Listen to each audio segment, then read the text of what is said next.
Hello, everybody. Welcome to the Indie Film Chat with your host, Anthony Watkins. I am Anthony Watkins, and I'm here to chat with directors who I admire, or about films that I admire from directors who I don't.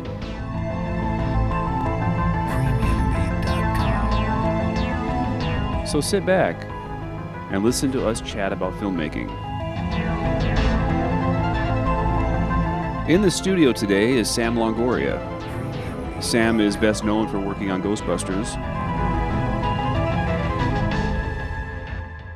He worked in the visual effects department. He built the cameras that photographed the Stay Puft Marshmallow Man.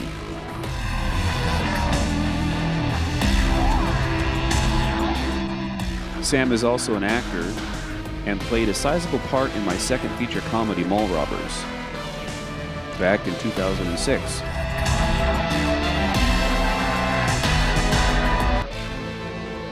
Sam and I go back at least a decade. We've worked in a number of movies together. He's from Hollywood and has worked on a number of major movies. Welcome, Sam. Hey, Tony. It's nice to be here. You know, I was just cruising on my way to Canada and thought I'd stop just before the border. This is nice. I like it. It's very cool. So we are going to do an episode today. I started this episode by talking about a little bit of my background in film, and I made it about 10 minutes before it kind of got on my nerves that I was talking about myself. I was kind of wandering and decided, actually Sam suggested maybe that he interviews me. It will keep me a little more on track, and he will come up with a few interesting questions that maybe I didn't think about. So I thought, yeah, great idea. We're going to have Sam interview me for a few minutes about maybe my background and what we've done together, and we'll see where it goes. Hi, everybody. Sam Longoria here. I'm interviewing my friend and colleague, Tony Watkins. I don't know what to say about Tony, but I really should, because he's really worth an introduction here. Really, really good guy. And he makes movies that make me laugh. And lots of people make movies, and lots of people, including some people who shouldn't make movies. But Tony is one of the people who should make movies. And when you hear his story, I'm sure that you'll come to the same conclusion. I was looking up gear, movie gear, on eBay, and I found that there was this guy there who made dollies, camera dollies, big, heavy camera dollies to move cameras around smoothly. And I have bought those, I have sold those, I have made those, and a camera dolly is really very useful.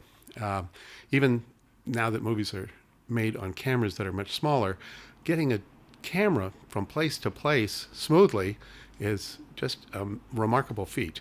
Well, this guy was making dollies and selling them, and he had made a feature film, a whole feature film. He was selling it on eBay. And as far as I could tell, he had had lots and lots of sales. And I just was struck by the fact that here's a guy who does not have a distributor, but doesn't stop him at all. He makes his movie, which, as I said, is hard. It's very hard to make a movie. And then he sold it. And that is so rare, especially up here in the Pacific Northwest, where they make movies, but they don't sell them. Well, Tony did both parts of the movie business really well. He made a movie, and I bought one, and I watched it. And you have to understand, everybody is always trying to get me to see their movie, and I don't usually want to, but this one was intriguing, and I laughed out loud. And if you've ever been a comedian, I was a stand-up for a long time when I was a teenager, and I did improv comedy, and I trained with some very, very good people, and I built a theater and improv live stage in Hollywood and ran it for 12 years. So I know what it takes to be funny. And I know that a lot of people who think they're funny really aren't funny. And the test is, are they laughing when they're watching you? This is not, can you make your family laugh? Can you make your friends laugh? Or can you get someone to smile? If your comedy is getting people to smile, you really should quit. So anyway, Tony's movie made me laugh. Tony, I'm going to start with that first movie that I saw, which was Counseling Day, and you have a real uh, remarkable viewpoint to make this movie. It was a movie about a church, Yes. and you made this movie about a church, and it was something that you knew something about. Obviously, Counseling Day was my first feature, and it was the second script idea that I started writing. The first script idea was Mall Robbers, which we filmed second because of the subject matter. Getting a mall in my first movie out turned out to be a bigger deal than I could handle. So Counseling Day was my first movie. It was my second idea, and it's followed in the model of Clerks or El Moriarty or perhaps Brothers McMullen. It's filmed in the style of using what you have and trying to keep it at one location or just a few locations. you mentioned El Mariachi, which sort of changed things in the independent world. Suddenly, this guy shows up and he has sold his blood and worked in a radiology lab and probably taken years off his life to get $7,000 together to make his feature. And his production was almost insanely brilliant. He made a list of everything he had. Oh, we've got a bulldog. Oh, we've got Right. a corral. Oh, we've got a truck. And then he just wrote them into the script. Mm-hmm. And it wasn't a thing where he had to get people to go get props and sets and locations and all the things that we normally do. He just incorporated the real world into and told his story in the middle of it. And I got the feeling, I saw all the preparation that went into your features, and I got the feeling that you did that sometimes, and then other times it was very strictly constructed. It was very, very interesting. Can you tell me what your process is?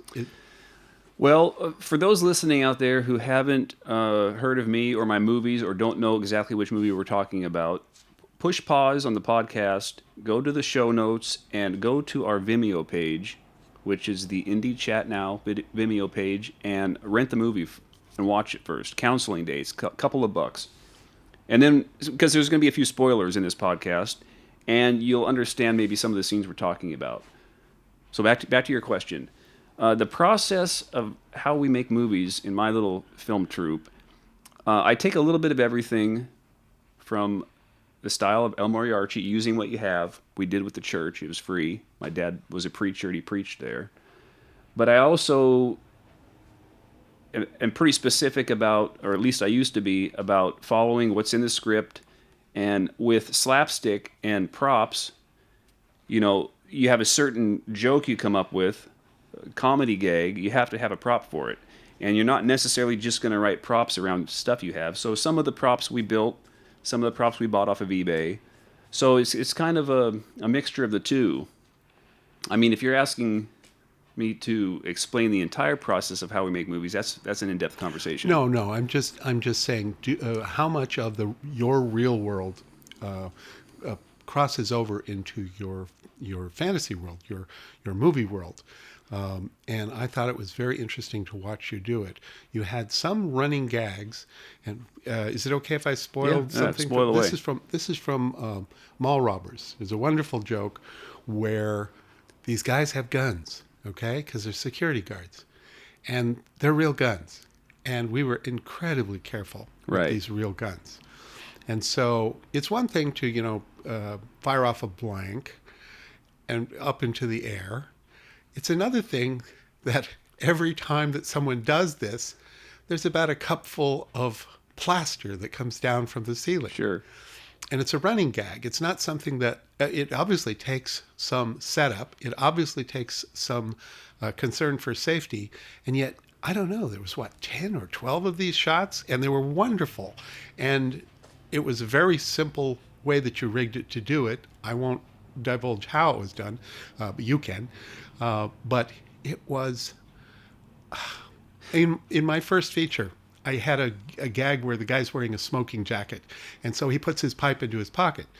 Okay, it's funny that smoke comes out of his pockets, but it means that every single shot from there to the end of the movie, you have to have it rigged. Sure. And smoke has to come out. And I came away going, I'm going to have to learn to think, to how this affects the rest of the film. In Mall Robbers, we have the bad crew that's breaking into this mall is going to plant a big bag of weed in the mall security office. Well, that was originally going to be a round cannonball bomb with a wick out the top that was lit Always lit. because it was Forever lit. This was a cartoon that we were making. Yeah. And so the first itineration was this big round ball, and you'll notice in the movie he whips it out. He doesn't have it on his person in the wide shots or the running shots, but when somebody asks him about it, he whips it out of his coat like it's always been there. Yeah. Well, it's the same thing was going to happen with the bomb, but I realized when I was prepping the movie that we weren't able to have this bomb with a lit fuse all the time. It was just too much of a headache to deal with, so we switched it to a big bag of weed. And it's still a marvelous sight gag because the weed, I will describe this in a word picture for everyone. It is a big bag. It's like a small bale of weed. Which has a picture, a cartoon picture. Cartoon picture of a cannabis leaf and the word weed. And all of this stuff is no longer funny because that's all legal in Washington It's State legally now. here, So but now I think it's funny. now it's not a big deal anymore. But back then, 12 years ago, it was funnier. Anyway, back to your... I still think it's wonderfully funny, but also the fact that you have to bring it up all the time. Now you dodged a bomb there. You jumped out of the way of having to light a fuse before every take. Yeah, I mean, that was a lot of practical issues with that. On our budget level, I couldn't afford to safely have a lit fuse. I mean, of course, you're going to light it at the beginning of the shot, and then put it back in his pocket and have the smoke and the wick length. So we just switched that out. There's been a dozen instances like that in low budget filmmaking where we've decided that what we wrote in the script wasn't practical for our budget level. So what was the hardest stunt you ever had to put together? We call them gags. What was the hardest gag? We've had a bunch of hard ones. I think that one of the tougher ones that we filmed, a dozen times or more, was a comedy gag in Mall Robbers where one of the security guards comes racing up to a cop who's parked in the parking lot taking his lunch break. This security guard wants to be a cop, so he's a kind of a blowhard. Races up at 60 miles an hour and slams his brakes on. Well, this causes his light bar to fly off of his car and tumble 50 feet down in front of the cop, embarrassing himself. He just, wrecked his light bar. Well, that ended up... By light bar, I should point out that you mean the flashing and spinning lights that are on top of a cop car. Sure. Yeah. Big plastic thing that's on top of a car. Well, we had the toughest time getting the car to stop on its marks. Because when you have a car doing 50 miles an hour across a parking lot, and you don't necessarily have a stunt driver, we were using one of the actors that was driving. It took a dozen times to even get it remotely close to where it was composed in the picture. Stuff like that is the real difficult parts of some of these comedy gags that we work on. I can think of several of them that were just very difficult. Okay, so I can hear you talking about your process, and your face is all lit up like a Christmas tree. I can tell that you enjoy doing these and putting them together. What was the road that led you to that? Were you making movies as a kid? Did you go to film school? What was your path? How I got into filmmaking, I consider myself a comedy writer. I've written comedy since high school. I like writing scripts. I like writing funny stories.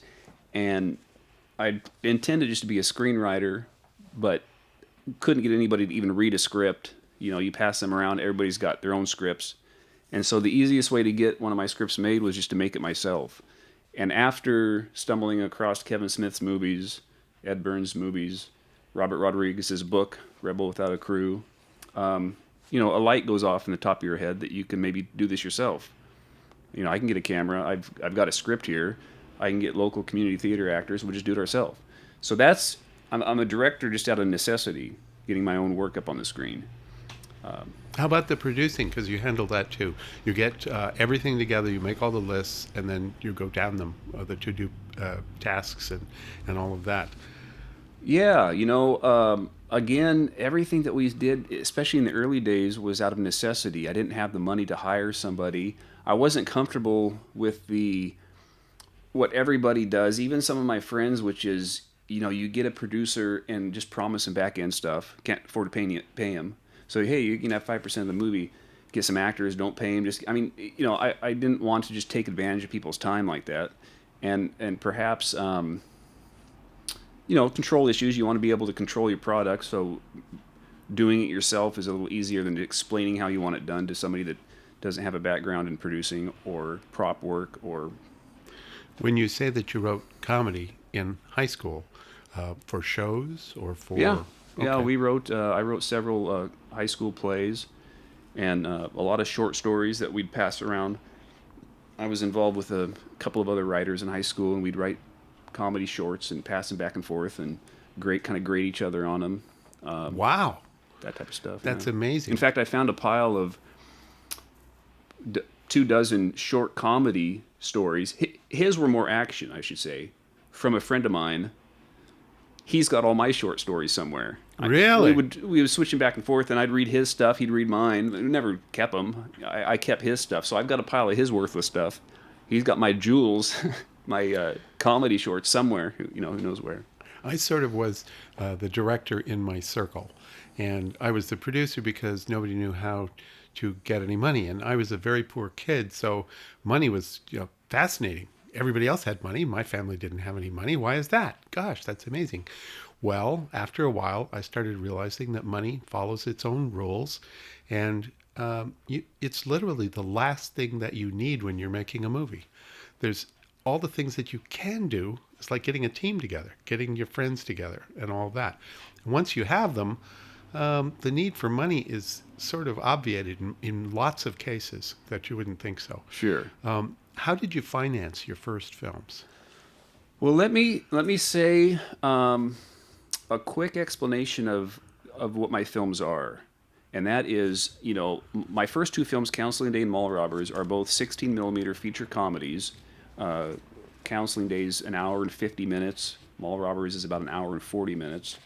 Shot on film with a crew of around 6 or 7 on average, and real studio style lighting. I'm kind of old school in that I like the 4 main setups in lighting. I like your key light, your fill, your backlight, your set light. A lot of dolly work and a lot of tripod work, a lot of sticks. So that's where I'm coming from. So when you're out there listening to us talk about my low budget movies, these aren't necessarily the current style of iPhone shot movies with no lighting and improvised in one room. These are legitimate kind of 80s style comedy movies. Now I'm just really interested in how did you learn all the jargon? Because you know all the jargon. You know that it sticks, and you know that it's key light, and all those wonderful buzz terms that we use.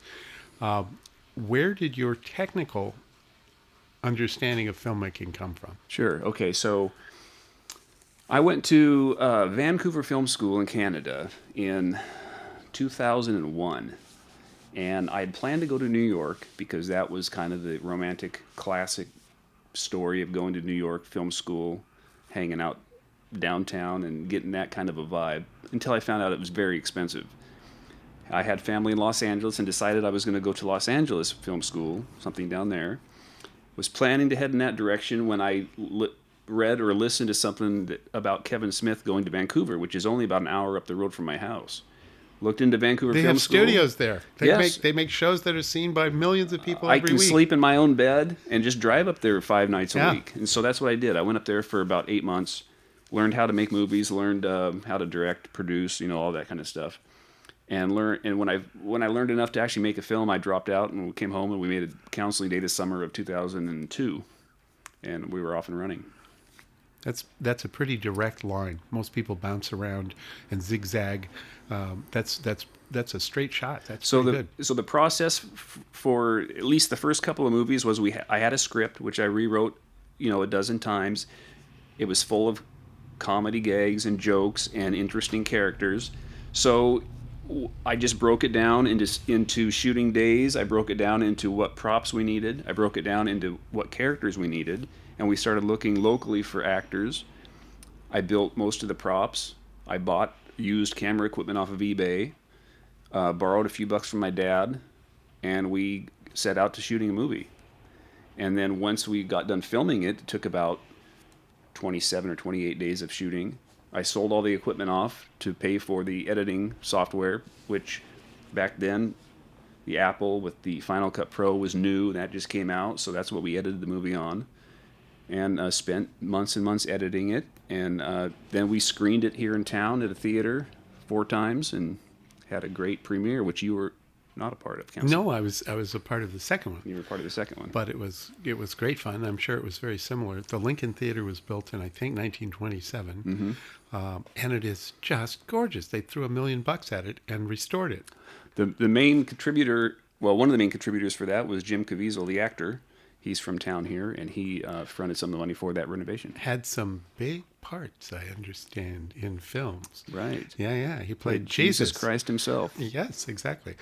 And there's quite a few industry people that I have run into when I have been up here and up in Bellingham and Vancouver, and I was surprised at first, because I go, that's Hilary Swank. Wait a minute.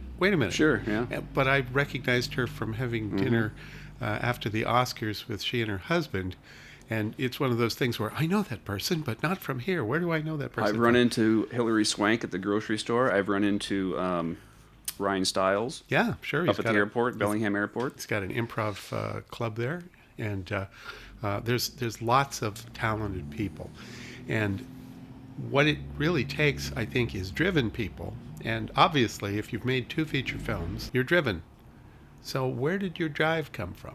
The drive really boils down to the audience reaction, the laugh for me. The process of making movies isn't really all that much fun for me. Some of it is. I like being on the set sometimes, but it's a lot of hard work, and it's a lot of compromise, and it's a lot of mistakes, and it's like any art related thing that you undertake, like painting. It hurts your back after a while because you're bent over an easel, but you like to have the painting at the end to show people. It's like working on an old car. It's hard to get under there and fix a transmission, but it's fun to drive it and have people give you thumbs up. So for me, the motivation is the premiere night. It's the reaction of the audience. It may or may not have been motivated to get reactions from certain people in my life, that you're trying to impress. I'm sure that plays a part in motivations that we all go through in life. Well, it helps their self-esteem. When you see a whole bunch of people going, that was incredible. I just have no idea how you would do that. It's like, well, yes, I must be pretty special. Well, I mean, I say that to be funny, but there is a validation that comes with making a movie. For those of you out there, if you haven't had your movie play in a theater in front of 400 or 500 people, you're missing out. It's like a drug, man. It's the best. It's unreal. I've had my highest and lowest moments on premiere night. Your highest moment is when everybody's laughing at your film, and the lowest moment is an hour after the premiere when you're back at home and you're like, what do I do now? Now what? I want it to keep going. We have on our Vimeo page where you can rent for a couple of bucks our movies. We have a 3-hour making of documentary on mall robbers, and I think we have a 3 or 4 hour making of for counseling day. And at the end of those documentaries, you can watch the premiere and you can see the people reacting to it, laughing, and we videotaped the premiere at the theater.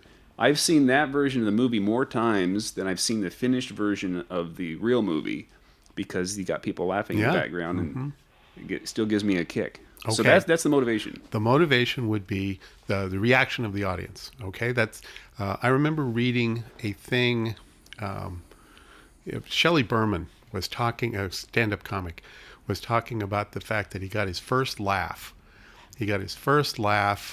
And he felt warm and loved. Sure. And it was just like heroin. Mm-hmm. And I thought, well, this is pretty intense here. Why would he say that? And then I was a stand-up, and I can tell you it is exactly like that. It's like you're getting Percodan or some other industrial-grade narcotic. People are laughing, and everything is wonderful. And it can all be withdrawn in an instant because you say the wrong thing, and now they're cold and distant, and they hate you with a deep and abiding hate. And it's no longer, you're in comedy hell. You don't want to be in comedy hell. Well, with a movie, you have to live with it. Once it's done, it's done. Yeah. You've committed to those jokes. You've committed to that stuff. So you didn't just jump into a feature, did you? Did you make short films? Did you No, make no short films. Just a feature is the first thing that we filmed. Fantastic. Yeah, no. I had a Super 8 camera when I was a kid, but I never developed any of the film. We shot several things, but nothing. You didn't have the extra cash to get it developed. I made a bunch of Super 8 movies that I cut together, and that's how I learned to edit. And that's how I learned to shoot. And I didn't have a film school. Years later, when I owned one, I went, I should go back to Super 8 movies. You'll learn so much more. Now, I did film a few things in high school with a video camera, editing in camera, of course. And then I did make a few short films at a film school. Were there any teachers who encouraged you? For filmmaking? No. Yeah. No. That's woefully inadequate. No, I mean, I was going to be a screenwriter. I didn't know much about film in high school. Yeah, I wasn't directing. Hollywood and directing, when I was in high school, it seemed like you might as well be an astronaut or the president. It was like, it didn't even make sense that you could actually pick that. I thought they picked you to be in that. The presidential astronaut. We'll be right back. Yeah. Yeah. Wow. Okay. I'm learning so much about you that I didn't know. And I've known you a dozen years. Sure. And there's stuff that you're touching on here that I had no idea. If you didn't have, and I don't think many people do, I had teachers that actively hated me. And I don't blame them because I didn't do homework and I didn't, they would say something mean to me and I would top them, which was, get a laugh out of the kids. And so they hate nothing worse than that. So when I started making films, the drama teacher wouldn't lend me the camera. He would lend everyone else the camera and stuff like that. And so I had to go buy a camera. So I did. And I had to do all these other things to get my movie done. You do whatever you have to do to get your movie done. That's what I learned. Mm-hmm. You obviously have learned that or come up with an alternate way of looking at it. How much do you do to get your shot? Well, when you're on the set and you're responsible for everything, you're paying for it, and you have a limited amount of time at a location, like Mall Robbers, we had X number of days to be there. You learn quickly that you have to get the meat of the scene first. You have to get what the scene's about on film before you get fancy with shots or before you get coverage. You have to know why the scene is there. What's the purpose of the scene in the movie? How's it moving the story forward? And get that. And if you're falling behind, you've got to recalibrate your shot list to get the meat of the story, to get the meat of that scene. Most of the people I talk to and say, what function do you fulfill as a filmmaker? They will say, I'm a director. That's 2 to 1. That's what most people say. There are very few who will say, I'm a writer. And there was one day when somebody said, Sam, you're a writer. I said, what? He says, you're the only one coming up with all the things that you have in your movie, and you are always scribbling things down, little gags and things. And I said, is that what writers do? He said, well, obviously. And that's the first concept I had of myself as a writer. And it sounds like your concept of yourself as a writer was pretty strongly formed. Yeah, I consider myself a writer first, a comedy writer, and that's what I would prefer to do. I've shot 24 corporate training videos of the comedic style, of the very narrative heavy. He means they're funny. They really, are. Over they the are top funny type stuff. Yeah. And I've written all of them, and they come to me with an idea, and we'll punch it up with a lot of comedy and a lot of fanciful stuff. So yeah, I consider myself a writer first. Certainly. Cool. I became a cinematographer because I had an association with a cinematographer that came to an end, and suddenly I had this movie that I had to get shot. And I sat down with a Kodak VHS collection, big yellow VHS box, how to shoot movies. and it cost me $1 a night. And at the end of 10 days, I knew how to shoot movies. Huh. And that was it. I recommend that to anyone. And So you didn't go to film school? I owned a film school, and I taught a whole bunch of people. Mark Hamill took my directing class, and a bunch of other people did. And I am self-taught. Sure. Yeah. And so, but I really think from all the people I've known in the film business, most of us are self-taught. Well, sure. But when I say I went to film school, I got the basics. They just told me which end to put the lens on, how to string film in it, real basic stuff. I wasn't in some kind of highfalutin master's course in the theory of the story of structure and all that kind of stuff. So even though I was trained by a few instructors, a lot of my stuff is stuff that we just worked out on the set, made a few mistakes, figured out how to do it right. Self-taught, there's nothing wrong with that. So you're a writer first. How did you get into cameras? Because that's a whole different thing, learning to be visual. Yeah, I think you're talking about composition or the actual physical camera sitting there on the sticks. Because the composition, I think, just came natural. I was Let's just say the screen composition. yeah, the screen composition came naturally to me. I think it comes from art class in high school. I did a lot of drawing, a lot of painting. Perspective. I've done a lot of oil paints, and then I've seen a lot of movies. I'm a painter too. I had no idea you painted. Yeah, I painted. They're all over my den, my house. But also, I think I'll bet you that most of every angle in my movies is somebody else has done. But most of my angles I'm pulling from movies I've seen. Sure. Where you put the camera is obviously means you're trying to come up with some kind of emotion or perspective for the audience. Are you showing the audience where they're at, or you're going to show the emotion on the guy's face? But you're picking them from movies you've seen in the past. So Of course. the sensibilities and some of the styles of movies I like, Now, how about operating the camera? Where did that knowledge that's come just from? straight necessity. I started with counseling day using an Arri BL that we used in film school. That is the biggest and heaviest and most difficult camera to use. It's a 16 BL. Encased in a soundproof metal plastic container. Blimp. But I used that camera because that's what we were using in film school. I didn't know any better. I bought one off of eBay and then sold it. And then the second movie, Mall Robbers and Man of War 4, we used the Aton LT54, Wonderful camera. which belongs to Thad, Thad, the lighting guy. And just learned how to use them by following the instructions, really. So, did anyone say, "What are you doing with that camera? You're not a camera person"? Or did anybody say, "Why are you writing scripts? You're not a script writer"? No. I got some blowback by doing a lot of things on the set. Why are you directing and on camera, and why are you over there lighting? And then you'd run over here and tell the actor where to stand. You get some pushback, but it's just the way it works on our set. Well, you handled it very well. Now, I would say that having a supportive relationship with your parents is a major deal, because I didn't have any of that. And I Okay. was watching and I'm looking, and they're not just pitching in, they're making the thing happen. Sure. They're in there in Yeah, partnership with you. mom cooks the food for the crew every time we shoot. Dad's a big help with grip, with trucking, with anything that needs to be done. He's a gopher type of a guy. Loves being on the set. Loves to yell action. You have him in one of your films recently. You're doing a whole series. Yeah, we're about shooting him. a detective show, 6 episodes, half-an-hour episodes. You played one of the bit parts. I was. Yeah, and he's an actor. He's acted in everything that we've shot over the last 16 years now. He became one of the security guards and dyed his hair dark, and so we're all looking at him like he's a young man. This guy was a young man once. What? And he was wonderful.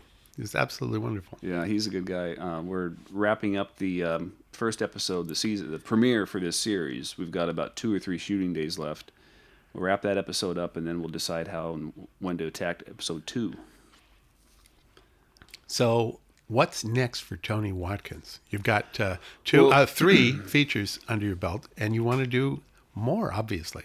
Well, let me touch real quick. You asked me about the process of counseling day and Mall Robbers. Let me just tack on the end of that story is that I finished Counseling Day in 2003. I had the edited finished version, which we had a premiere for. I rented a theater.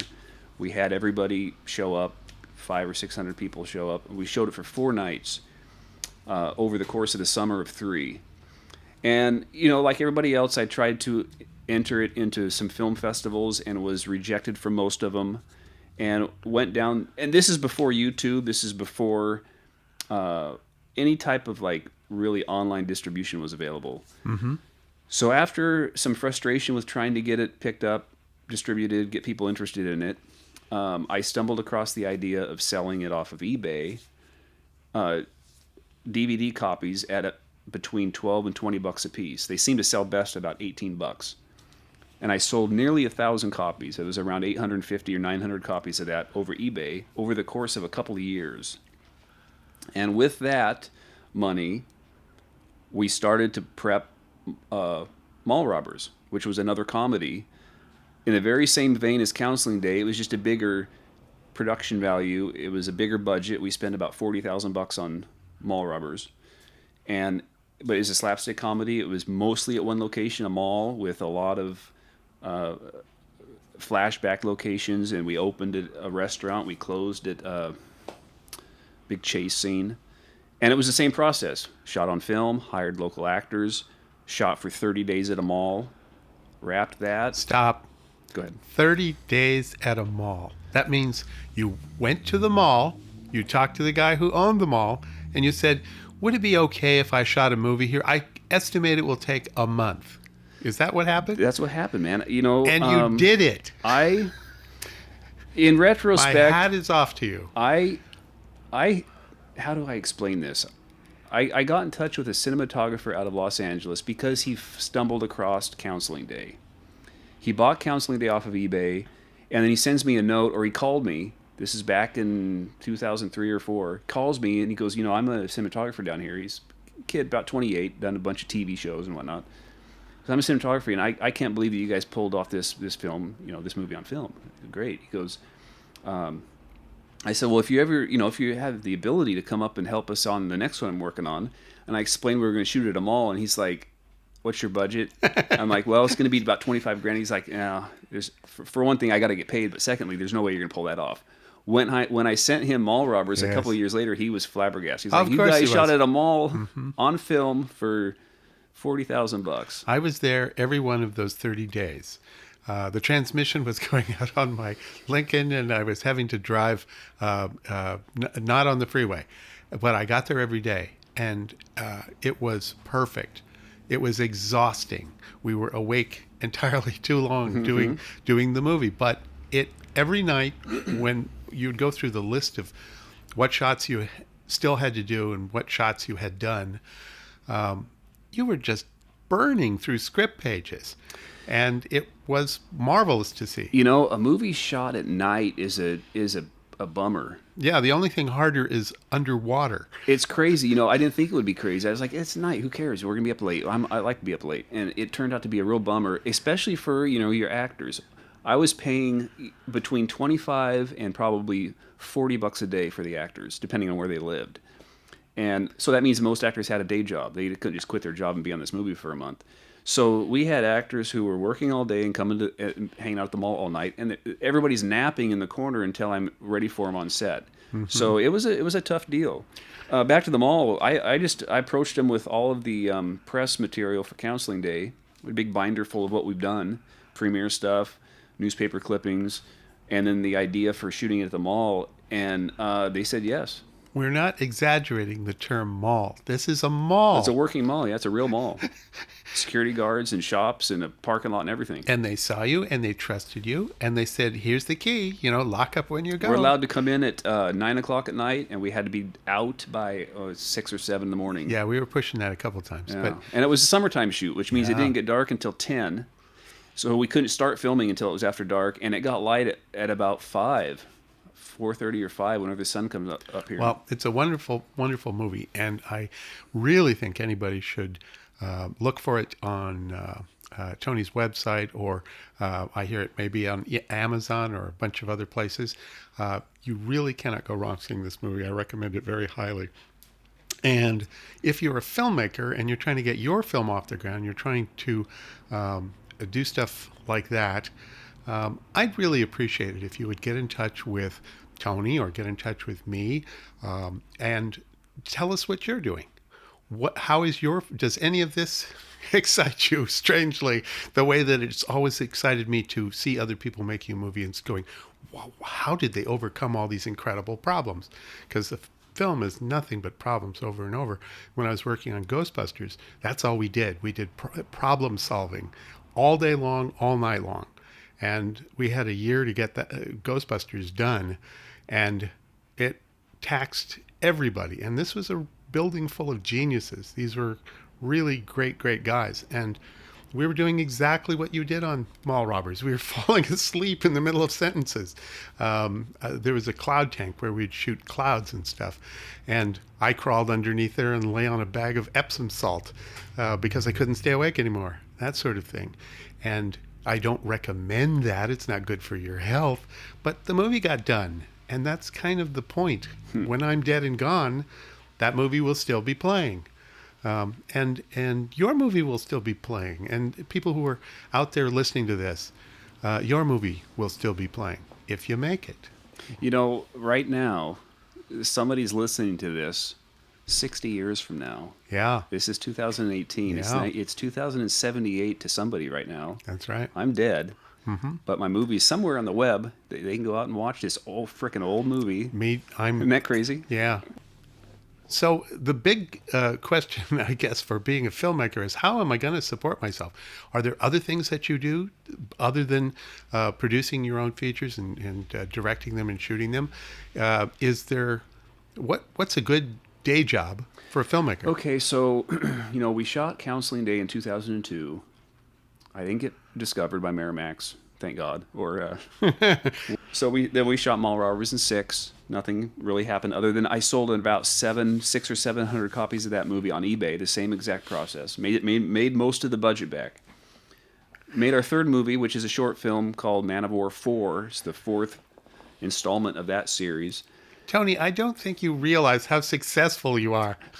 Well, like I mentioned to you the other night, success you can only see backwards. You really don't know that you're in the middle of success until it's done. That's right. So after my third movie in 2009, I got hit up by a guy at work who worked for the main CEO of a grocery chain here, and they were looking to do some training videos, which, I didn't want to delve into freelance training videos or wedding videos or any type of the stereotypical video work because I was an artist. I'm a comedy writer. Interject here that this CEO that you just mentioned once was the CEO of Starbucks. Starbucks, yeah. Jim Donald. He took over our company. Great guy. In 2009. And he's a video guy. He's, in fact, we'll probably have a podcast with him talking about why he uses so much video. He said he'd be on this on our podcast. We'll get to that later. However, I met with Jim up at the corporate headquarters, showed him my first 3 movies at the time, and with my same press kit that I show everybody. Anytime I need a location, I need an actor, I need a little bit of money, I show my impressive press kit with all the clippings and all the fancy photos and all that kind of stuff. That's what gets them to trust you. Well, you know what? He watched about 3 minutes of Mall Robbers and said, okay, you guys can make a movie. Great. Let's just do it. So those movies got me in the door to making some corporate stuff, some training videos.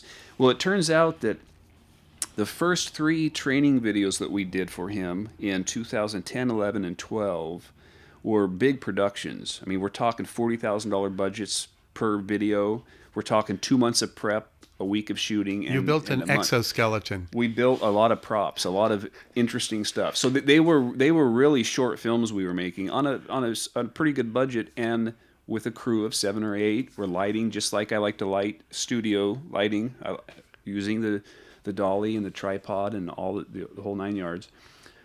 So the first 3 movies that I made, even though they were expensive and they cost me a lot of money, I've gotten it back in freelance work. And the freelance work, even though it's not always a lot of fun, you don't have total creative control, it taught me how to speed up, how to work for somebody, how to, you've got demands from the CEO's time and their expectations. And so I've learned. We got to where by 2012, we're taking our entire troop, all 7 guys, all of our equipment to Charlotte, North Carolina, and we're shooting at company headquarters out there from Seattle. So we're going across country to make these training videos, which is something I couldn't have done initially. It doesn't usually work that way. Well, not only that, but I wouldn't have had the fortitude or the experience to do it. So learning on my movie sets and then learning on some of the smaller stuff that we did, it just grew into where we were working on some pretty big productions. And so for 2010, 9, 10, 11, 12, 13, 14, all of those years were just freelance video years. I didn't do anything of our own material. I didn't do any of my narrative features. My own scripts kind of languished. And we worked nonstop on about 24 or 25 freelance stuff, mainly for Jim or some of his underlings at some of the companies that he works for. And by 2015, a couple of years ago, that slowed down enough to where we decided to break out this 6-part detective series, which I started finishing up the scripts on those, and we started filming the first few test scenes in it's got to be late 16, I think, early 17, about a year ago. And here we are at the early 18 with our first episode of our detective show, which is turning out great. I showed most of the first episode to Jim, and he's like, "Wow, this looks like a real TV show." It is a real TV show. It's in the vein. It's in the style of like a Hallmark movie. It's kind of like a Jesse Stone, Tom Selleck detective show. It's kind of a little bit of a noir to it, but it's lit like a movie and it's shot like a movie, and so it's been a lot of fun. That's where we're at now. So that relationship with Jim has been a very big supportive part of this part of your career. And what I see you doing, and correct me if I'm wrong, but I see you getting more back toward making Tony Watkins movies again. You have another feature in mind? Do you have any ideas right now? Yeah. We have a third feature that fits in the world of our first two, Counseling to Mall Robbers. Diary of a Jerk is the third feature in that series. So I do have that script outlined. I have veered back to our own material for a couple of reasons. Some of the freelance work slowed down a bit, which allowed me time to work on our stuff. I own a coffee shop up here north of Seattle, like everybody else in the state of Washington does. I've got a drive-through coffee shop. So that pays my bills, that pays my rent, my food. So it's not like I have to have these freelance gigs all the time to survive. So, but the idea now is there's so many more outlets for your movies online, and the big push now on cable and on internet seems to be these TV series, which I love to watch, True Detective and Fargo and all these type of things. So the idea now is to produce some content in the hopes of either being able to market our own stuff and capitalize on it, make some money off of it, or get a directing gig or a writing gig on somebody else's narrative show, TV show, movie. You know, I do want to try to get away from the freelance work a little bit because it's good money, but it's not your movie. It's not super fulfilling. Yeah, and it goes into a company's vault. They play it for a year. If it's a training video for new employees, if it's a safety video, they play it in-house. But, it's not something you can break out at Thanksgiving and show the family. Who cares about that? So, I don't know. It's artistic frustration that everybody goes through, trying to decide, is it money more important? Sometimes it is. Or is it more important to create something that's in your heart and get it out there in the world? And we'll still be playing in 2078. Yes. I got an email from a guy, a small filmmaker back in, it's got to be Ohio somewhere. And he goes, "Dude, I got to tell you," it was on Facebook the other day. He goes, "Dude, I got to tell you, we say the phrase, I was just doing something all the time. And it's from counseling day." Yes. The guy falls off the roof. The dummy falls off the roof. He jumps up into frame all mangled. And he sees that he's being watched. And he's like, "I was just doing something." He stumbles off. Yes, it's wonderful. He started to explain himself, and he just decided so to hear from somebody across the country that I don't even know say, "Hey, we quote your lines all the time." That's better than a paycheck from a freelance Isn't it? gig. Isn't It's it? terrific. Yeah. I got a call from my friends at Brigham Young University. I go and talk there every so often, and they have science fiction conventions there as well. And they flew me out several times. And when I got there, and they're quoting me lines from a show that I did, I don't even remember ever saying those things, and they're laughing like Yeah. crazy. That is the Isn't it best. interesting? You know, I just today I was watching some of Jerry Seinfeld's show, Comedians in Cars with Coffee or something to that effect. It's a great show. I really Yeah. like it. He said he doesn't enjoy it. See, I keep contradicting myself with Jerry Seinfeld lines, but he said he doesn't enjoy it when people say lines from his stuff because he already knows it. It's not funny to him anymore. But I think it's interesting to have somebody you don't know that digs your stuff and remembers it. I helped out on a couple of the Firesign Theater's most recent recordings, and it was great fun being there in the studio and seeing all the stuff, and I've been a fan for a long time. And I have seen them get very tired of hearing their material, sit back Yeah. to them. And the more I see, Firesign Theater fans, that's most of what they do is quote the Firesign Theater. And I could see how that would get old after a while. I suppose it would. I mean, I guess But I still think it's great. I think it's great. Yeah. I mean, I guess singers have the same problem. They get tired of singing the same song all the time or whatever. Yeah, But yeah. I don't know. I think it's great. Well, what I have learned today about you is quite a lot. There's a whole bunch of things I just didn't know about you. It's very interesting, and they're all good things. And it's not like that hitchhiker you picked up. Anyway, no, it really is. I am quite honored to know you, my friend. You're a good friend, and you are a real good artist. And the fact that it is hard to make art, it is hard to somehow incorporate that into the fabric of your normal life, and still have a normal life, and still have good relationships, and and some money in Right. your pocket, and all that is hard. And to the people who are listening right now, be of good cheer and have courage. You will get through this somehow. Go make your movies, and they will sustain you. They will help you. That's what I've learned. Tony, I'm sure you've learned stuff like that. Yeah, I'm still learning stuff. I think just finding our way in what the next phase of life's going to be. We have an ever-changing landscape of for the film landscape. What the audience is looking for is changing, and how to distribute it, and even the style of the length and the editing style, all that's changing, and just trying to figure that out is it's just a big learning curve. It was all chaotic for a while there. Well, it still is. I mean, in my opinion, it still is. Yeah, but the ground is getting a little firmer. I now know all the guys I have to talk to about distributing my movies. True. It's never been easier, but there's also never been such a flood of content. Yeah, but they stink. Yeah.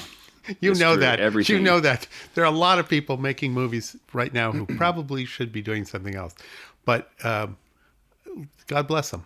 I'm glad they're doing their art, and I'm glad that they are making something that will outlive them.